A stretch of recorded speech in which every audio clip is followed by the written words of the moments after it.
本集由像一条鱼 Like a Fish 赞助播出。像一条鱼是台湾知名防溺教育品牌，致力于推广荷兰游泳教育，教学水域安全观念与水中自救技巧，希望帮助民众在戏水时能够安全无虞。如果您对于教学内容有兴趣的话，欢迎观看底下的说明栏资讯，了解更多课程内容。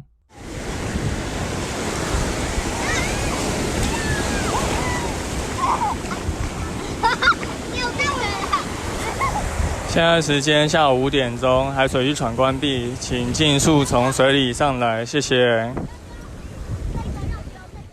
Hello， 大家好，你现在收听的是救生日常，我是焦哥，又来到本周的新闻报报啦。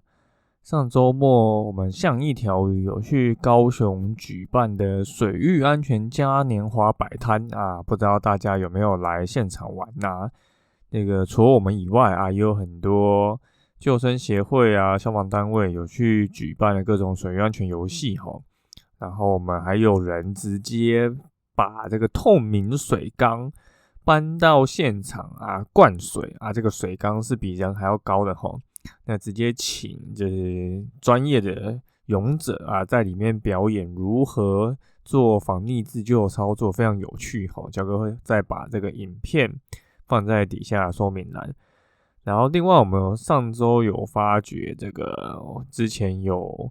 po 这个影片的资讯嘛，跟大家讲说我们有录影片啊，我们这一次把它放在这个最前面齁，怕大家没有看到啊，所以上次讲的是抬头节，那现在的频道也在周更啊，就如果大家就是要支持我们啊，欢迎这个长期订阅齁，那真的就是给我们最大的支持。好，本周一样3件事情跟大家说啊。第一个，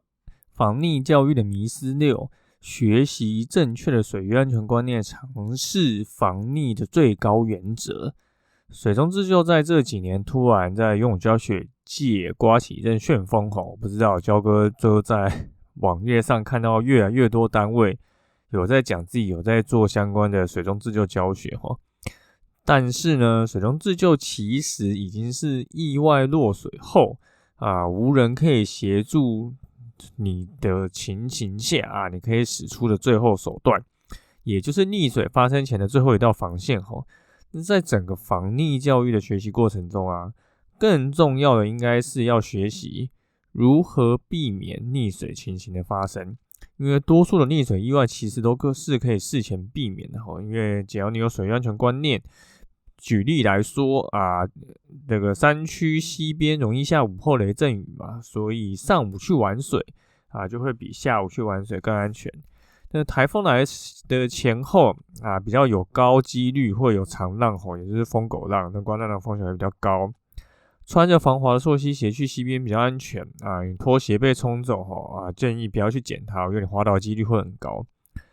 遇到离岸流的时候，你要往两侧游离离岸流的范围啊，再往岸上游。或者是意外落水的时候，如果你没有办法靠自己的能力游回岸上，你应该立即保存体力啊，漂浮等待救援。那上面这讲5个常见的环境状况啊，其实都是非常基本的戏水常识齁。那我相信很多人啊了解这些，但我相信更多人啊没有这些相关的知识，但这些其实都是你有在玩水，你应该要了解的基本水域安全观念。所以如果你不知道这些，那你最后可能发生一些溺水状况，反而你就必须要靠更难的水中自救技巧啊，在落水的最后阶段来确保自己的安全的。那这件事情当然就会比较辛苦一点啊，所以防溺观念啊，这些才是最重要的齁。那焦哥把这个写成一篇长长的文章啊，如果你有兴趣啊看这一篇长文分析的话，欢迎再到我们底下说明栏观看。好，那第二个新闻是84岁老翁游泳突然沉入水中啊，这个是发生在彰化市齁，一个84岁的老翁去运动中心游泳。结果就发生一个溺水。那根据民众表示啊，他看到这个老翁沉到水里的时候没有挣扎而且是慢慢靠近泳池边缘，已经站好了之后，扶着岸边，就过了几秒，突然沉下去。那消防局到现场的时候，发觉他已经失去了呼吸心跳，那送医抢救啊，最后还是宣告不治。那交给我去看这个影片啊，那大家如果对这个影片有兴趣的话，一样可以到底下的说明栏观看哈。这又是一起完全让人看不出来的溺水意外，没有任何迹象，那这个长辈就直接一瞬间就沉下去哈。那现在夏天来了，大家如果去运动中心玩水的话，应该就知道现在的运动中心很多都是政府委外给民间 OT 经营的哈。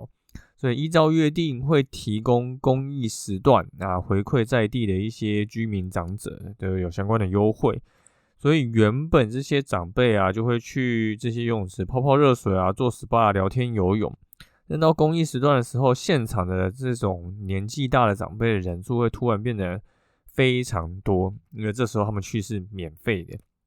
那除了一些少数身体相当好的长辈啦，大多数的人啊，你到一定年纪之后，你一定有一些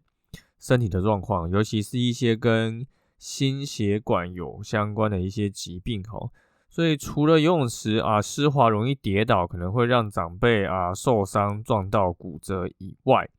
这种身体的突发状况让他沉到水里的情形啊，其实我们在新闻上都会有看过哈。所以大家如果有跟家里的长辈一起去玩水的话，这件事情真的要非常注意齁。好，那最后是我们上周一样更新的 YouTube 影片在教大家去海边要怎么判断能不能跳水齁。焦哥之前在当过溯溪业者在花莲，那时候就会带大家去从事一些跳水活动休假的时候其实也会去溪边玩水露营。那跳水是一个大家去溪边常做的事情那当然建议啦，今年可以少去溪边焦哥自己今年还没有去过溪边因为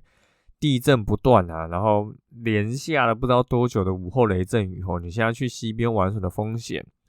真的很高。那大家如果还是有去溪边玩水的话，你可能就会跳水嘛，那建议你要遵循以下跳水守则。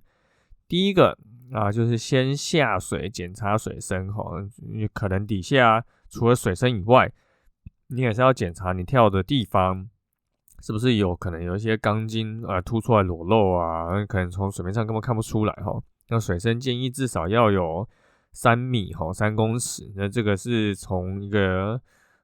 高度跳下来是比较安全的。当然你跳的从越高的地方跳下来你需要的水深当然就越深，这个你当然要特别去注意那第二件事情呢，你就是要往外跳有些人跳水的时候人不敢跨出去那你有可能就会撞到凸出来的岩石所以这件事情大家一定要记得，你一定要往外跳出去。第三，我们最好用打桩式的方式入水什么叫打桩式入水这救生员训练会教，就是你是能像一根桩就是一根木头直直的垂直的掉到水里面所以你可以把你的手贴在你的大腿旁边，或是一只手捂住你的口鼻那脚记得并起来，然后让脚底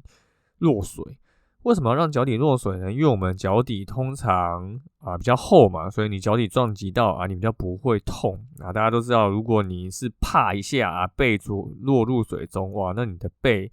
一定会超痛那如果你是正面落水，那可能还会有脸部骨折的几率发生。所以脚落水通常是最不痛的那很多时候你还是有穿鞋子溯溪鞋，所以你穿的鞋你的脚当然就会更不痛。那手记得不要打开手打开就变成是你的手掌会啪一下水面，这个你的手掌就会非常痛。所以这3件事情就要请大家记住。那如果你跳水的时候是没有穿救生衣的情况落水后记得就是脚往下踢，手往下推水让你可以快速的回到水面这个是给大家的一个建议。相关打桩式入水这些要怎么做我们刚刚讲的，我们有拍成 YouTube 影片的请大家就可以到底下去看我们的就相关的影片说明。好，那本周就是这3件事情跟大家说。第一个，防溺才是最高的这个避免溺水的守则，而不是学习水中自救，因为水中自救已经是最后的环节了。你在初期你能够避开这些溺水的风险啊，绝对会比你要学会水中自救技巧来的容易，因为观念的东西啊，你是很容易就记住在头脑里面，但技巧你就是必须得花大量的时间练习。